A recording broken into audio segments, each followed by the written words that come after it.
سلام دوستای عزیز، آرزو دارم جور و صحتمند باشین و در هر گوشه و کنار دنیا که هستین با فامیل نازنین و دوستای خوبتان خوش و آرام باشین.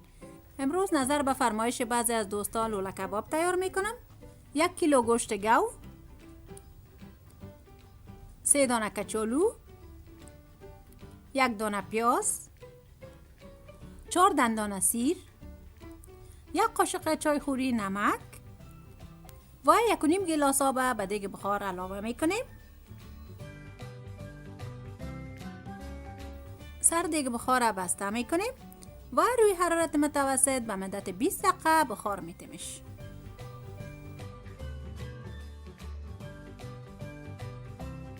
بعد از 20 دقیقه شما میبینین که آب دیگ کاملا خشک شده. اگر دیگ آب داشت بازم روی حرارت میمانیم تا کاملا آبش خشک شود. و این پیاز را هم که علاوه کرده بودیم دیگه ما ضرورت نداریم، از استفاده نمی کنیم. و حال گوشت را میمانیم که سرد شود تا از ماشین بکشیمش.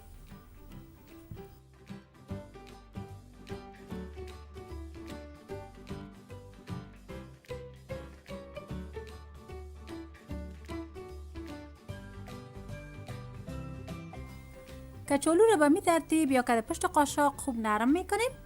اگر کچالو را که گوشت از ماشین بکشیم گوشت حالت چسبوکی را به خود میگیره که تیار کردن کباب به ما مشکل میشه. با یک ظرف گوشت ماشین شده، کچالوی نرم شده، 1 پیاله برد کرمز یا نان میده شده که سخاری هم میگن علاوه میکنیم و همچنان 1 قاشق غذاخوری پودر مرچ سیاه و 1 قاشق چای خوری نمک هم اضافه میکنیم و خوب مخلوط میکنیم.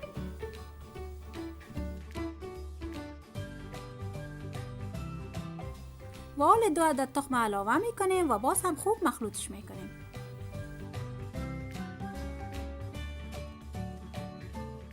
دست خود با کم آب تر میکنیم و از مواد آماده شده یک مقدار میگیریم و لوله کباب تیار میکنیم.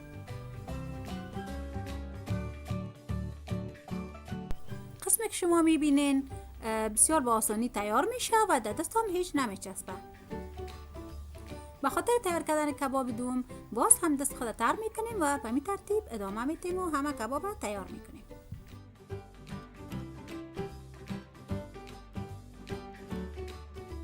روغن روی حرارت میمانیم که داغ شود ولی زیاد باید داغ نباشه. کباب به روغن علاوه میکنیم. در اول باید حرارت کم باشه به خاطر که اگر حرارت زیاد باشه کباب زود روی سرخ میشه، مگم داخلش نرم میمانه و یک قسم خمیرک میمانه.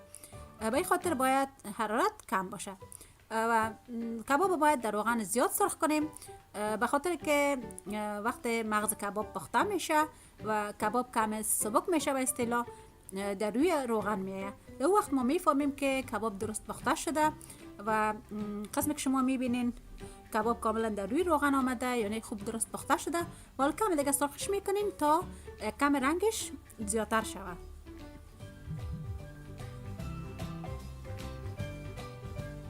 و می اندازه که شما میبینین چقدر خوب سرخ شده. از این زیادتر کباب سرخ نمی کنیم به خاطر که وقتی که سرد شد رنگش کمی تیره میشه.